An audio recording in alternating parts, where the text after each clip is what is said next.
Now, the official Suncoast weather with ABC7 meteorologist John Scalzi. So we're looking at temperatures across the state that are very mild this morning. Mild enough, and the dew point has risen enough that the temperature and dew point are pretty close together in many locations, particularly in north central Florida. That's led to some patchy fog formation in the areas locally where you see some slightly cooler temperatures. Those are the most likely places for the fog to develop. We have 58 degrees in Arcadia. Northport comes in at 58, 57 degrees in Punta Gorda. And in fact, we have some visibilities here that have been reduced over the last couple of hours to, in places, looks like about a half a mile, according to some satellite imagery and other data. Along the coastline, temperatures are a little bit warmer because of the influence of the Gulf waters on the air close to the coast. 64 degrees Boca Grande, 62 in Venice, Sarasota 62, so is Bradenton. We'll watch those temperatures rise just after, of course, dawn breaks and be pretty close to where they were yesterday. 62 the air temperature at the airport, 60 the dew point. Calm winds, clear skies.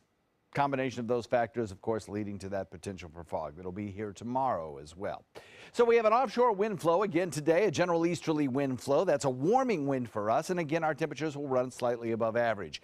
As far as the red tide goes, good news here. If you're going to take a morning walk on the beach, maybe a sunrise walk, or you're heading there for sunset perhaps, it's going to be nice. Our Mote Marine spotters going out here to check things out and see how much irritant is actually in the air from the red tide bloom.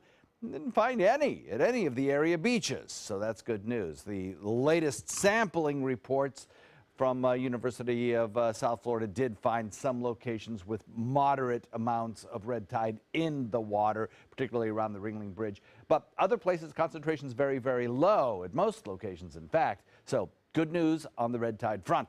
Onshore wind flow this afternoon will keep the coastline just a little bit cooler because of the relatively cooler water temperatures by afternoon when the land starts to warm up.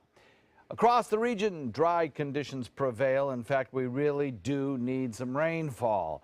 Not like they're getting back west, though. They're getting serious weather here after some strong storms and tornadoes rumbled through parts of Oklahoma and Texas yesterday.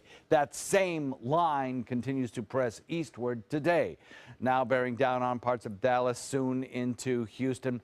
Also up around Kansas City, some pretty impressive storminess there. If you're traveling today to this part of the country, or even the Louisiana Delta region later in the afternoon, there'll be airport delays because of those storms. In fact, a bullseye exists for the potential of large hail, gusty winds, and tornadoes as well. We're quiet here in the state of Florida. A frontal boundary gradually drifting toward the state of Florida promises us a chance of rainfall Friday night once it gets here, but no severe weather. It will basically fall apart on its trek to Florida. So we'll look for about a 30 to 40% chance of a Friday shower or slight rainfall. Then clearing just in time for the weekend, lower relative humidity, slightly cooler.